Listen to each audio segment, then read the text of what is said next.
So, you know, you say you started Una Vida from nothing, built it bottle by bottle. Yep. How has that philosophy shaped you and approach to life outside of business? Oh shit, that's a great question. We like to go deep here. Yeah. It's the same, one step forward, right? As long as you're just small victories. Everyone looks at, okay, how do you build a multi-million-dollar brand, a multi-million-dollar portfolio? It's those small victories each day. So it was, even when we started, we still do our own tastings, do stuff like that. But man, if I sell that bottle, that's one bottle towards that goal. And if you're just relentless in that pursuit and doing it every day over years in time, you're going to get it, right? Right. So that bottle by bottle is just, okay, right foot, left foot, bottle. Same type of, metaphor. Yeah. It's amazing, man. It's awesome. Well, like why, I guess this kind of answer, I can probably answer my own question here, but I was going to say why tequila, but I guess that was just kind of what you knew with through the other guy. Like, were you always a fan of tequila, or is that no? Okay. Everyone's terrible tequila story was my vodka story. Okay. So yeah, I got one of those. Yes. Still can't drink vitamin water. My answer to that question has kind of morphed, but at the time when we started, it was all I knew. Okay. But now, not to get into the weeds too much, but you have a Blanco, which is unaged, a Reposado that's aged for 60 days to a year, and an Añejo that's 1 year to 3 years. Tequila to me is the only category that can bring all drinkers of different spirits together. So a vodka drinker that hates whiskey will never drink whiskey. A whiskey drinker that hates vodka will never drink vodka. But I can get a vodka drinker to drink tequila, like a Blanco or a Repo. Then I can get a whiskey drinker to also drink tequila because it's aged for 2 years in a whiskey barrel. So it brings all drinkers from different categories together, which I think is the great thing about tequila. Yeah. Yeah. Well, that is great, man. Well, that and you hear too, like, a lot of these people in the fitness industry, because of how clean it is, or just how it metabolizes. Yeah. Or what is it? I don't know. What is it about tequila that fitness influencers or people that in the fitness are so drawn to? It's the lowest calorically. It is 0 carbohydrates. It is diabetic friendly because it's low on the glycemic index. So that's where you see people that do agave syrup versus honey. Mm-hmm. But I think the main thing is it's not grain based. So your whiskeys, your vodkas, most of them are going to be wheat, barley, rye, any of that stuff. Now you're distilling a lot of the gluten out of there, but the way your body metabolizes it, you're still getting grain based, where tequila is actually a succulent. So it processes it more like sugar, so it's but more of a natural sugar. Like the cactus? So everyone thinks it's a cactus. It's actually in the lily family. Okay. The agave plant is. Okay. But no, that's the way your body metabolizes it. So it's not as, people say they go crazy on tequila. It is a little bit of an upper just because your body metabolizes it like sugar. So it's a little bit more energetic and you don't feel so bogged down. I mean, we've all drank 30 beers and it's like, oh my God, you feel like a bloated whale where you can rip 10 tequila shots and feel, oh, okay, I'm all right. Yeah, I feel all right. Yeah. I didn't even think about that because I'm a big bourbon guy. I mean, as you can see, I've got bourbon all over the place here. Get a good Añejo or extra Añejo. Okay. My favorite cocktail is an Añejo old fashioned. Really? Oh, yeah. I love an old fashioned. Yeah, because I know bourbon's not the best for you in terms of calories and things like that. But boy, do I love them. So I'm gonna have to. So we need to get some Una Vida on the shelf. Gotcha. Car full. One of my good buddies, he loved bourbon, but his wife, he would snore horribly. It was a gluten intolerance. Like the grain base would just make him snore. So he's like, I can't give up bourbon. Dude, try an Añejo. Like, what? Because he loves old fashioned. So like, try an Añejo old fashioned. And he just did that instead and quit snoring. And that's basically all he drinks now is Añejos and extra Añejos. Really? Yeah. Huh. I'll have to look into that. Yeah. Wow. I'll get a bottle of that. The Una Vida Añejo. Yep. Do you guys, what's the difference between Añejo and extra Añejo? Just age longer? Age longer. That's the only difference between the three. The different ages. Blancos, unaged, Reposado categories, 60 days to a year in oak barrel. And then once it's in that barrel, a year and a day, it's an Añejo. And then 1 year up to 3 years. And then after 3, it becomes an extra Añejo. Gotcha. Yeah, because, I mean, like I said, I'm big on bourbon. I actually, my ex-wife for Christmas one year bought me a 5-gallon pot still so I could start brewing my own bourbon. Oh, no shit. Yeah. And making my own mash and all that stuff. The same Christmas, she also told me that she was pregnant, so it's still in the box. Hasn't been used. But at least it's there. Yeah, I've got it. It's saving it for a rainy day. Yeah. When kids get a little bit older and I got more time on my hands and I can actually dive into it a little bit more. But is the mash is it even considered a mash when you guys are creating it, that you're running through the still and all of that? Or nope. So tequila is one ingredient. Okay. So it's made from the Blue Weber agave. Mm-hmm. So your tequila should be 3 ingredients: agave, yeast, and water. That's it. Where obviously in your bourbon world, you've got 51% corn, X% rye, all that. Tequila's just Blue Weber agave. So there's 200 different species of agave, give or take, not the exact number. But tequila can only be made with one, and that is the Blue Weber specifically. Oh, wow. Okay.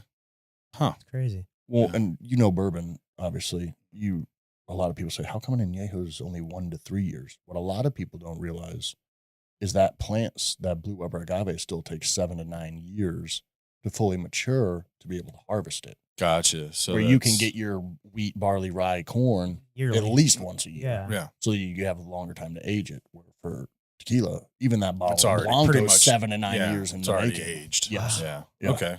It's crazy. Huh. Shit. Very cool. Well, I feel like tequila is one of those drinks that has a reputation. Like we kind of talked about. Either people love it or they wake up, regretting life. How do you change that perception with Una Vida? Education, Okay.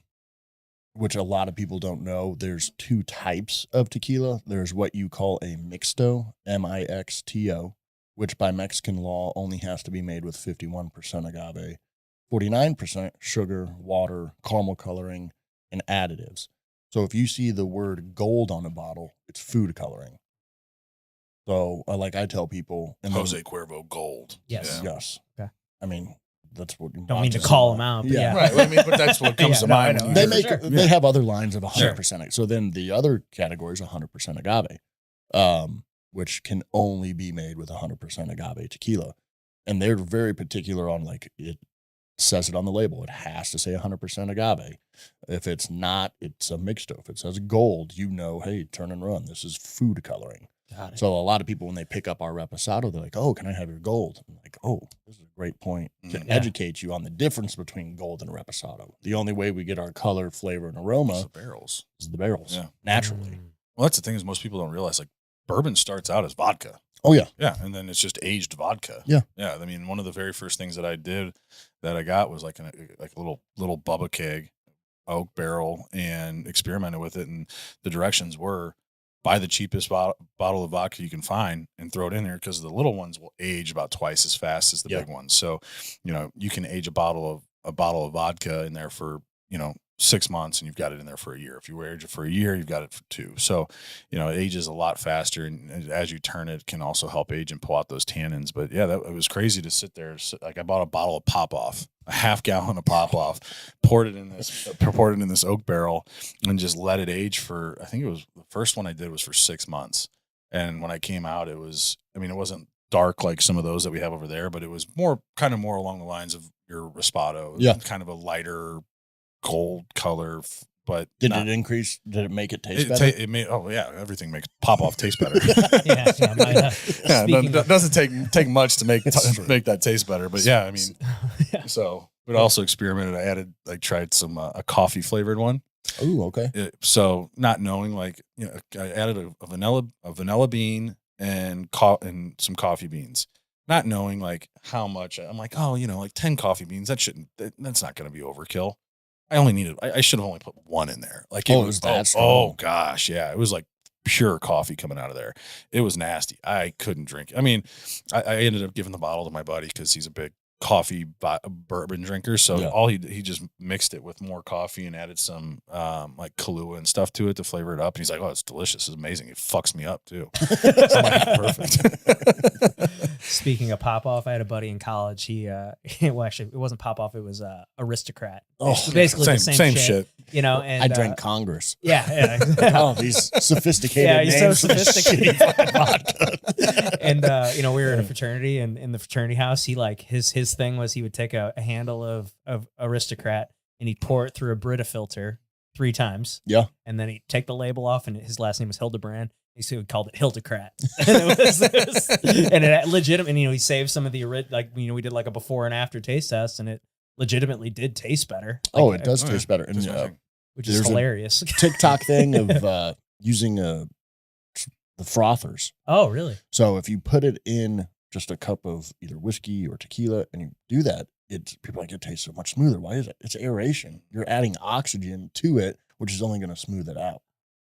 Yeah. Okay. So that was another thing I saw. People like, what is this magic trick? I'm like, it's oxygenating the booze, which is a practice that we do to help bring down like the softness of it. Yes. And so you guys are 100% agave. Yes. Okay. And now my question, I guess, is if it all comes from the same agave plant, why does it all taste so different? Like you can get different tasting. Like I know obviously the Blanco is going to taste different than the Raspado. The Raspado is going to taste different than the Añejo, but like brand to brand.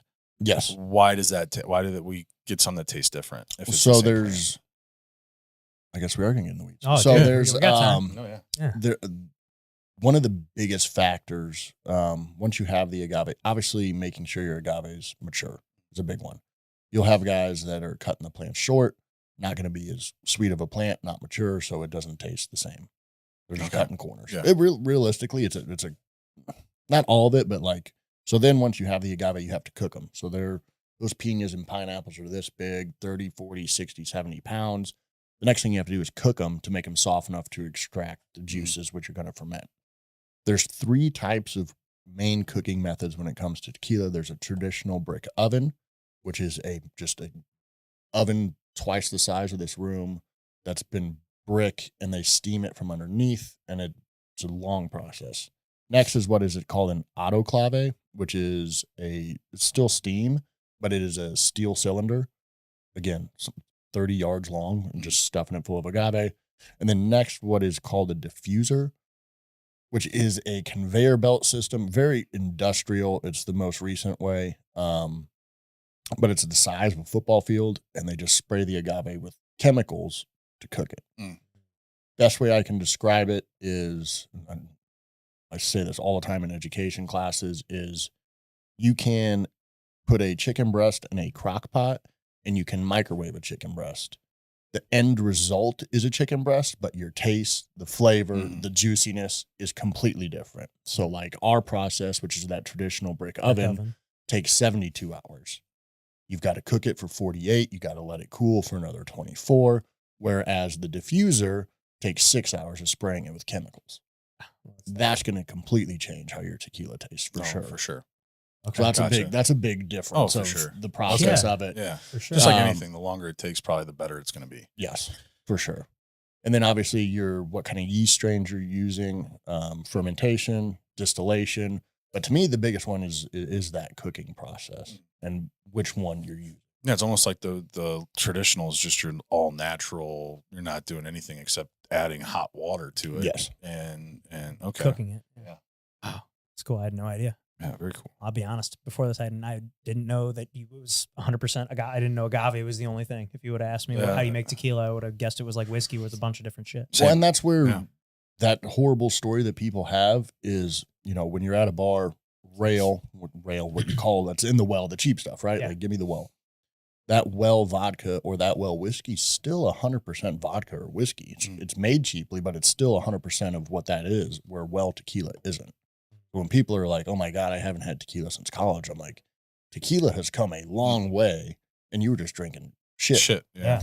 And made your body, when you're trying to metabolize sugars, and then they cut it with grain alcohol and additives and sweetener and glycerin and food dyes and all kinds of shit. Wow. Crazy, man. It's really cool. Oh, that's awesome. Well, maybe I'll when I get the still up and running, maybe I'll try some. Well, starting a liquor brand from scratch is no joke. Was there any like, oh shit, man, we might not make it moments? Oh, for sure. What's a crazy one? So you guys know Andy Frisell and Chris Klein. For sure. So they're partners in our brand. How that kind of came about was we were still living in Denver. We had no we weren't planning on moving back, right? Him and I were living in Denver. That was the market I knew. I had. I mean, let's be real. I don't think anybody ever plans on moving back to St. Louis, but I it know, always but winds it up always happening. Always happens. fucking pulls you back. I was with someone the other day, Pulls like, you man, back. it got me back. So I was a big fan of the MFCEO podcast. Bryce and I Me both too, were. man. Yeah, same. So I had, I was just a fan of it, and I would drive from Denver to St. Louis, and I'd give an old HQ in Green Park. Yeah. Yep. Yeah. I would drop off tequila of the brand I worked for. Finally, it was Aaron Summers that reached out. I was like, hey, you should do a tasting at Summer Smash. Like, oh, shit, okay. So I did a tasting of the brand I worked for, Summer Smash 2017. I was there. Yeah. That was the first time I met Andy, and we just kind of talked. Again, I still had no intent of starting my own brand. Like, I was just kind of trying to figure out how I got into this brand on an ownership side. So then I would continue to drive back and forth like a psychopath, which he did a podcast on. He's like, I'm going to tell you guys this story, but do not try to do this. It doesn't work anymore. Like, I would just wait in the lobby. He'd come out because they only had those bathrooms, take a piss, and I'd be like, hey, I got some questions for you. He'd just sit down and start answering questions. And then eventually we started a group chat. Again, I was a big enough fan of his podcast that I knew he didn't invest in anything. So goal was never to ask him for anything, just other than knowledge. Advice. Right. Yeah. So in the meantime, I found out that Mexico doesn't take credit card for tequila. Uh-oh. I'm like, oh shit.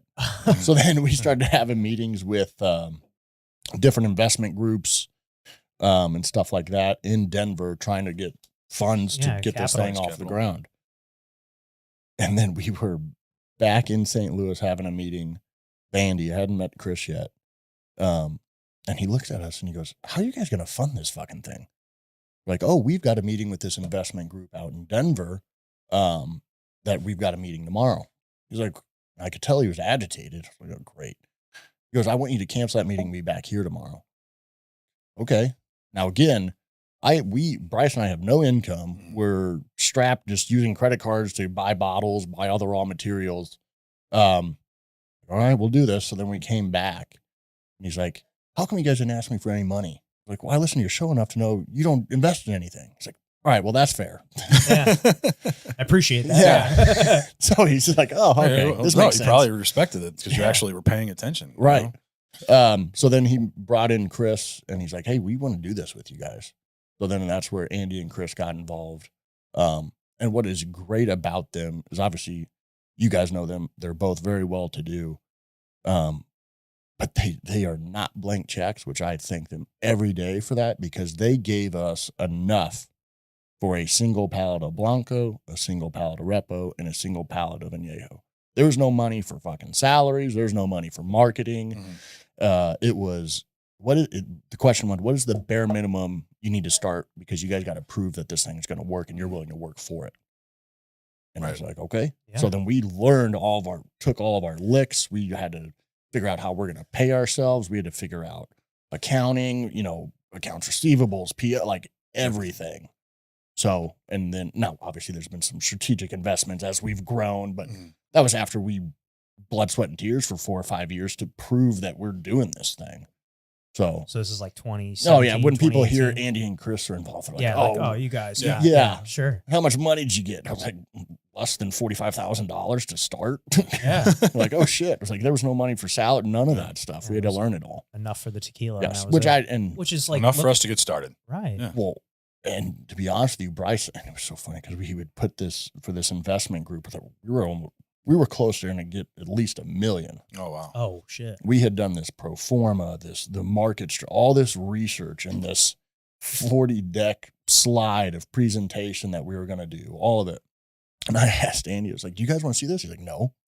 It's like, we did all this research. He's like, I've been talking to you guys. I believe you. You're going to go out and sell it? Like, yeah. It's like, okay, let's go. I don't need to see that shit. Like, oh my God, we just wasted like 2 weeks of our lives, yes. Probably. But obviously, we made the right move going with them for sure. Well, but also think about how much you learned during that process of building that 40-deck slideshow, Oh, yeah. But not only that, and a lot of people be like, you should have taken the more money. we wouldn't have learned what we did. Right. You would have just taken that money. Yeah. And you probably would have bought shit you didn't need to buy. Yes. You would have probably made a bunch of mistakes with it and be like, Would have been, and you oh, would have shit, been I on the need hook more for money. $1 million, Yeah. you know? Like, and I'm not going to say any, I know just as we've grown, you hear some of these stories of these guys that are like, oh, we're putting together this group, this venture capital group, all these things, and start out liquor brand that, you know, they get $1 million and the quote unquote CEO of it is taking $300,000 a year to start.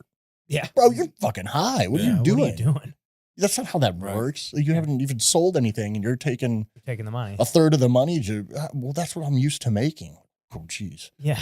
Like, Good luck. Yeah. Good luck, dude. Well, that too, and it probably because I mean, you get $1 million, you're going to go and overbuy on things, Oh, and, yes. and instead of starting like you literally got a pallet of each. You don't learn to budget. No, exactly. It's You don't learn, okay, what are necessities? What do we absolutely how do need? we keep our cost as Yes. low as possible Yes. to make this little, I shouldn't say little bit, but this little seed investment last as long as we can. Yeah. That's, Well, and a lot of people don't realize this either, right? Like, oh, you sold it. You know, how much are you making? Nothing. Like, I moved back in with my mom. Bryce moved back in with his in-laws. Like, it was, okay, we got to Bare start bones. this. If you have an apple that costs you $5 and you sell it for 10, you obviously take the 5 and set it aside so you can always buy another apple. But the only way you grow your business is to take that profit and buy the Reinvest 2 it. apples. So you have to reinvest your profit to grow your inventory, to grow the brand. And I explain like that to people, like, oh, you don't take anything? No. You got to grow the inventory to a point where you can afford to take a salary or be able to pay people and stuff like that. Yeah. So